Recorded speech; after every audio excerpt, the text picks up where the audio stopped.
Moin allerseits, ich bin Sven von outdoorminimalist.de und heute möchte ich euch ganz gerne 3 Aufbauvarianten für einen Tarp vorstellen. Es gibt natürlich deutlich mehr als 3 Aufbauvarianten für einen Tarp, aber ich möchte euch meine 3 Lieblingsvarianten vorstellen, die sich einfach im Laufe der Jahre wirklich bewährt haben und die vor allem schnell und einfach aufzubauen sind. Ich nutze dazu heute Bungee Cords, kennt jeder vielleicht auch als Fahrradgummi, wie auch immer. Die sind sehr praktisch, weil man damit sehr schnell das Tarp aufbauen kann. Man kann jedes Setup, was ich aufbaue, natürlich genauso mit Paracord aufbauen.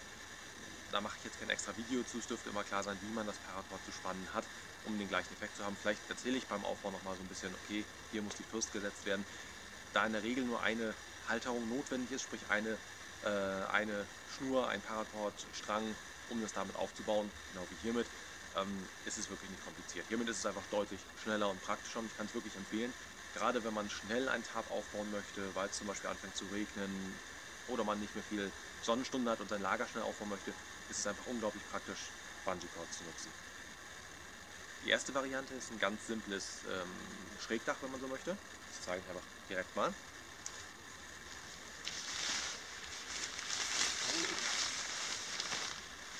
Für alle, die vielleicht meine Homepage kennen, die werden sich wundern, dass ich mit einem Tarp unterwegs bin. Normalerweise bin ich immer mit einer Plane unterwegs. Ich bin auch ein großer Freund der Plane. Ich habe mir jetzt tatsächlich mal einen Tarp geholt, das Tasmanian Tiger Tarp ist es, oder Bascher, wie auch immer man es nennen möchte. Ich teste es gerade so ein bisschen aus, um zu schauen, ob ich das eine oder das andere nutze. Jede Aufbauvariante ist genauso mit einer Plane möglich und ich bin nach wie vor gerade für Anfänger der Meinung, eine Plane reicht definitiv aus. Wenn man einen Bascher oder Tarp haben möchte, okay. Mit einer Baumarktplane für 6 Euro, glaube ich, kann man jetzt genau den gleichen Schutz aufbauen. So, hier einmal die oberste Kante. Hier einmal mit dem Haken rein. Suche mir den nächstbesten Baum. Einmal rum. So.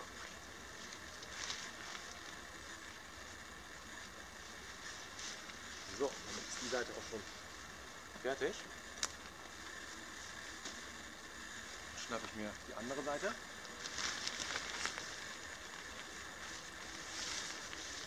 Hier genau das gleiche. Den Haken wieder hier rein.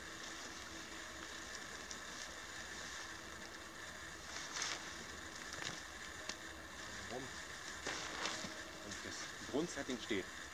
Das Tolle ist, durch die Spannung vom Bungee Cord ist einfach hier schon genug Spannung in der Plane selber, bzw. in dem Tarp selber, sodass hier nichts weiter mehr abgespannt werden muss hier oben. Bei einem Paracord-Seil müsste man halt von dort hier rüber das Seil spannen, bräuchte dann aber noch irgendwas, um diese Bereiche hier wirklich zu fixieren. Man könnte natürlich auch Paracord nehmen und nur von hier bis hier fixieren.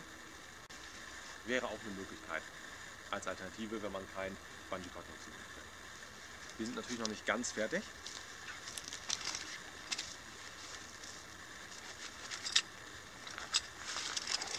Und zwar brauchen wir noch 3 bis 4 Heringe. Kann man sich genauso natürlich schnitzen. In meinem Lagersetting habe ich immer ein paar Heringe mit dabei. Einfach deswegen, weil man manchmal halt in einem Gebiet unterwegs ist, wo der Boden sehr modrig ist und man da wirklich keine Hölzer hat, die man als Hering nutzen kann. Man könnte sich dann irgendwas basteln und nach Steine suchen und dergleichen. Ist alles möglich. Ich habe ein paar Heringe dabei. Ich finde es einfach sehr praktisch, auch um seinen Lager schnell wieder aufbauen zu können. Es klingt so, als wenn ich hektisch unterwegs wäre. Es geht natürlich nicht immer darum, das schnell aufzubauen. Ich nutze oftmals gerne die Möglichkeit und in der Zeit bauen wir mein Lager auch komplett so auf, ohne irgendwelche Hilfsmittel. Aber es gibt halt auch immer mal die Situation, wo man wirklich schnell ein Lager haben möchte. Und genau für diese Situation möchte ich eben auch gewappnet sein. Hier also noch auf der Rückseite. Hier unten, kann man jetzt auf dem Video wahrscheinlich nicht sehen, gibt es genau diese Schlaufen auch. Ich fange erstmal auf der einen Seite an.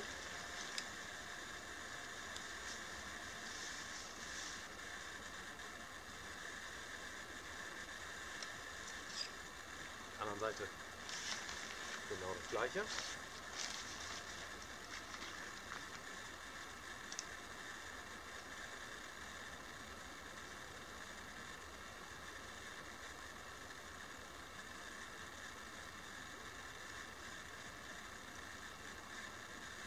Und in der Mitte dann auch noch 2, einmal dort und einmal dort.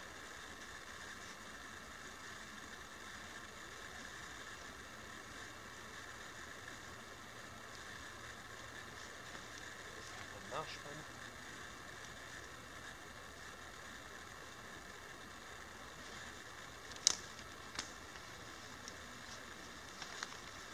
Das wäre schon die Aufbauvariante. Als Boden nehme ich tatsächlich immer ein einfaches Stück Plane.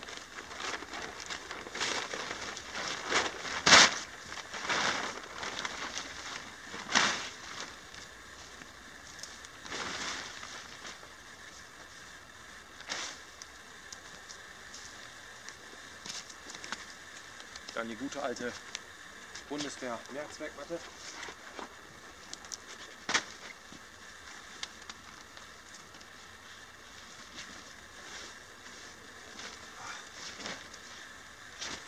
Und fertig ist das Lager. Vorteil ist auf jeden Fall, dass man darunter sitzen kann. Das kann man nicht bei jeder Aufbauvariante. Hier ist wirklich mehr als genügend Platz, auch um sich hinzulegen und vor allem auch die Ausrüstung auf dieser und auf dieser Seite neben sich zu legen. Wenn es wirklich stark regnet, muss man dieses Tarp schon wirklich sehr genau ausrichten. Also wenn der Regen von der Seite kommt, ist alles gut. Wechselt es über Nacht und es kommt von der Seite, hat man gegebenenfalls ein Problem. Man kann das natürlich noch deutlich niedriger spannen. Das wäre jetzt die Höhe, die ich so standardmäßig nehme. Man kann hier natürlich auch so weit noch runter gehen. Lässt sich auch relativ leicht justieren.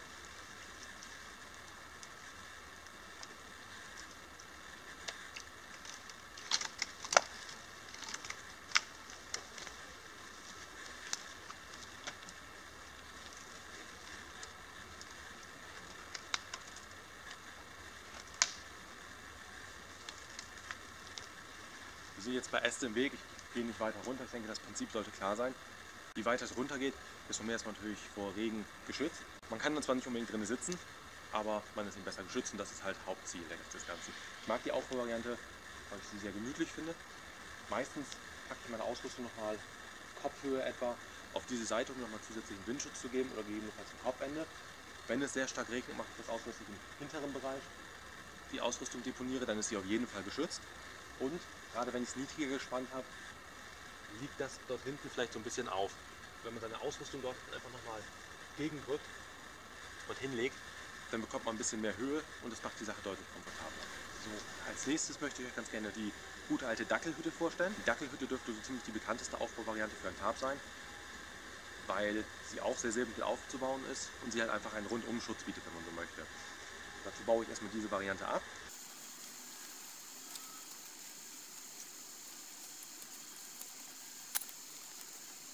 Dann setze ich das Bungee-Korb auf jeden Fall etwas niedriger.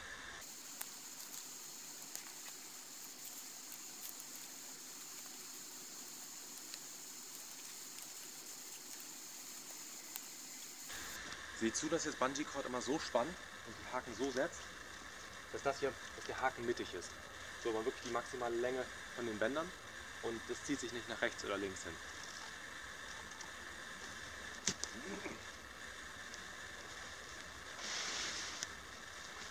Als nächstes nehme ich nun die Mitte, also wieder die lange Seite wird natürlich als lange Seite genutzt. Ja, das macht Sinn. Als nächstes nehme ich hier die mittlere Schlaufe von der kurzen Seite.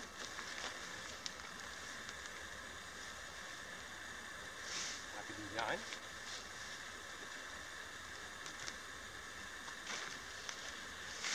Mache wieder selbiges auf der anderen Seite.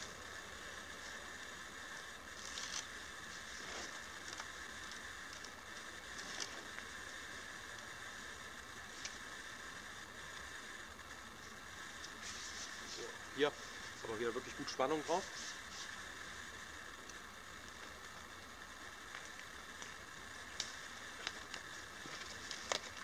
Jetzt benötige ich wieder 4 Heringe. Auf jeder Seite und dann die unterste Ecke.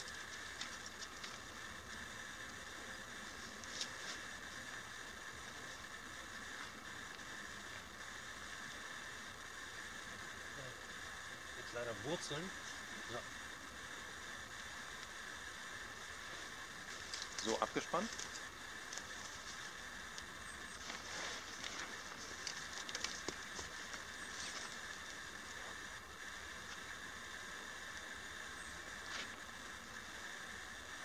der Seite.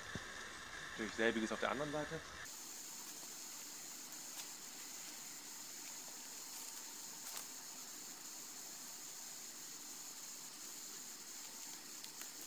Auch hier würde ich wahrscheinlich noch weitere Heringe nutzen.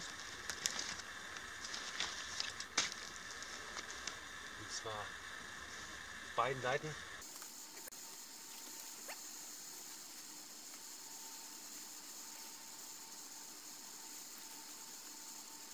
Wenn ihr mit dem Aufbau einer Tarp-Variante fertig seid, spannt die einzelnen Punkte immer noch mal nach. Man verzieht das automatisch schon ein bisschen, seht zu, dass das alles immer noch mal ein bisschen auf Spannung bringt.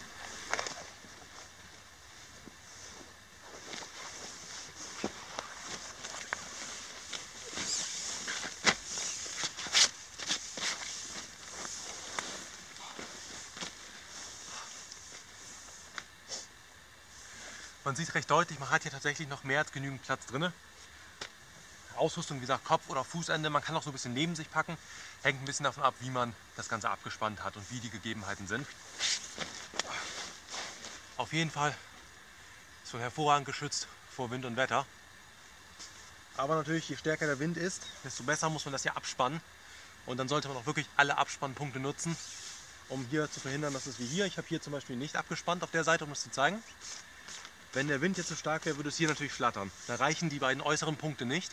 Da muss man wirklich alle Punkte nutzen, um sie zu fixieren, um das einfach zu verhindern.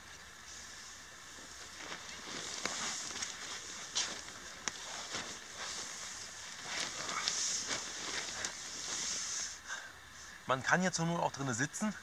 Ich könnte sogar mit einem kleinen Kocher hier vorne was kochen. Es ist nicht wirklich komfortabel und ich würde mit dem Kocher hier auch wirklich aufpassen. Also ich würde auch das nicht empfehlen, weil auf diesem engen Raum zu schnell gegebenenfalls was umkippt oder sonst wie passiert. Als Aufbauvariante ist die Dackelhütte wirklich gut, weil man sich wirklich keinerlei Gedanken um Wind und Wetter machen muss. Und ich finde es relativ gemütlich. Ich habe es lieber offen, also ich habe lieber das Schrägdach als die Dackelhütte, aber das Schrägdach lohnt sich halt nicht bei jedem Wetter. Beziehungsweise bei manchem Wetter ist es halt besser, den maximalen Schutz zu haben. Für die dritte Aufbauvariante benutze ich tatsächlich kein Bungee-Cord, sondern Paracord. Das geht mit Bungee-Cord auch eher schlecht. Ich habe hier, da hatte ich nur leider die Kamera nicht an, einmal Paracord von dort unten hoch an den Baum befestigt, in einer schrägen Linie. Dann habe ich hier die äußere Kante vom Tarp befestigt. Ich lege selbiges jetzt einfach hier rüber. Und zwar wird das Tarp entsprechend diagonal gelegt. Das heißt, ich habe jetzt die weiteste Entfernung zwischen diesen beiden Enden. Ich habe hier auch etwas Seil dran befestigt, mit Paracord. Bringe das ein bisschen auf Spannung und befestige das hier oben dran.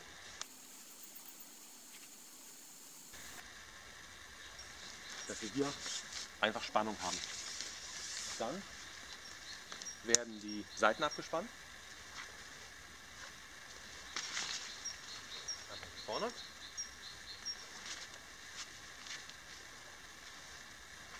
Hier in der Mitte genauso.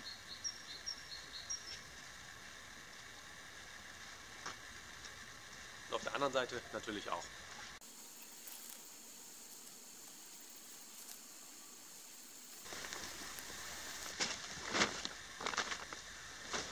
So, und das war es auch schon. Wie ihr seht, man hat hier wirklich jede Menge Platz drin. Das ist übrigens die Diamantform, also es ist nicht ganz Diamant.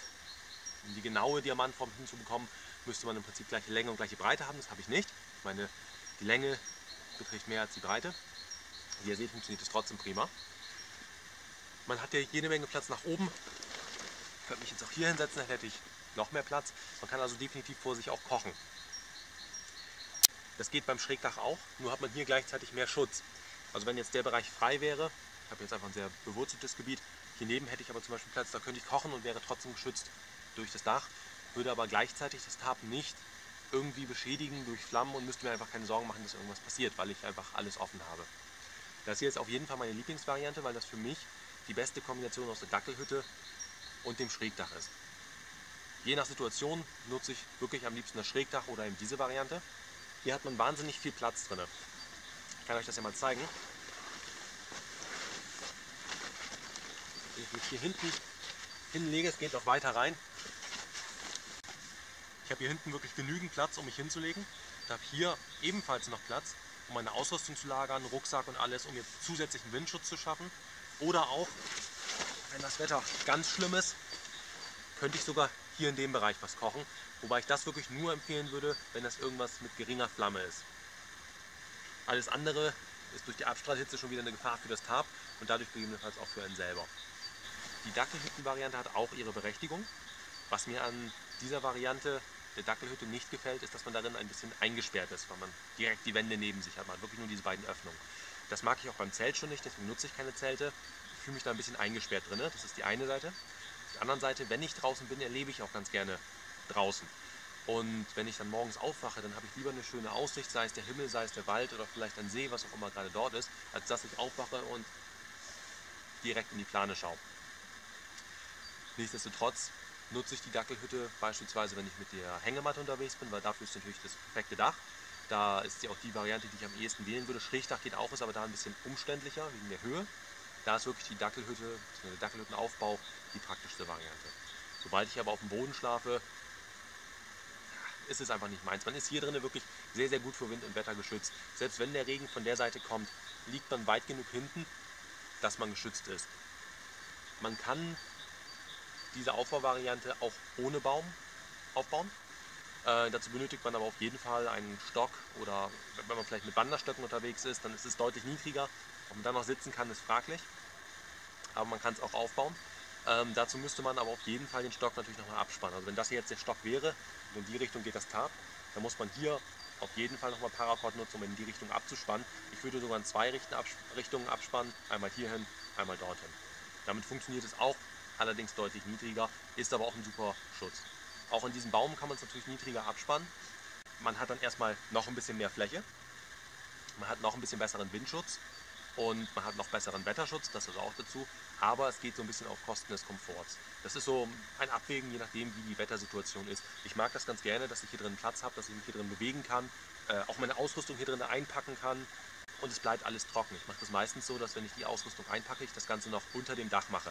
Das kann ich hier tun, weil ich einfach mehr als genügend Platz habe, mich zu bewegen, die Sachen beiseite zu legen und es bleibt alles trocken, ich bleibe trocken und ganz zuletzt würde ich dann eben das Tarp aufbauen. So, das war es auch schon wieder. Ich wollte euch hier, wie gesagt, meine 3 liebsten Varianten zeigen, das Tarp aufzubauen. Es gibt natürlich noch deutlich mehr Varianten, aber das sind die 3 Hauptvarianten, die ich nutze. Mich würde interessieren, welche Varianten ihr nutzt, ob ihr vielleicht die gleichen nutzt und sagt, ja, das sind die, die ich auch am liebsten verwende, oder ob ihr ganz andere Varianten habt. Also schreibt gerne was in den Kommentaren, würde ich mich wirklich darüber freuen. Wenn euch der Kanal gefallen sollte, würde ich mich natürlich auch darüber freuen, wenn ihr ihn abonniert. Und wenn ihr mögt, könnt ihr gerne mal auf meiner Homepage vorbeischauen, outdoorminimalist.de. Vielleicht findet ihr da auch nochmal das ein oder andere, was interessant für euch ist. Bis zum nächsten Mal.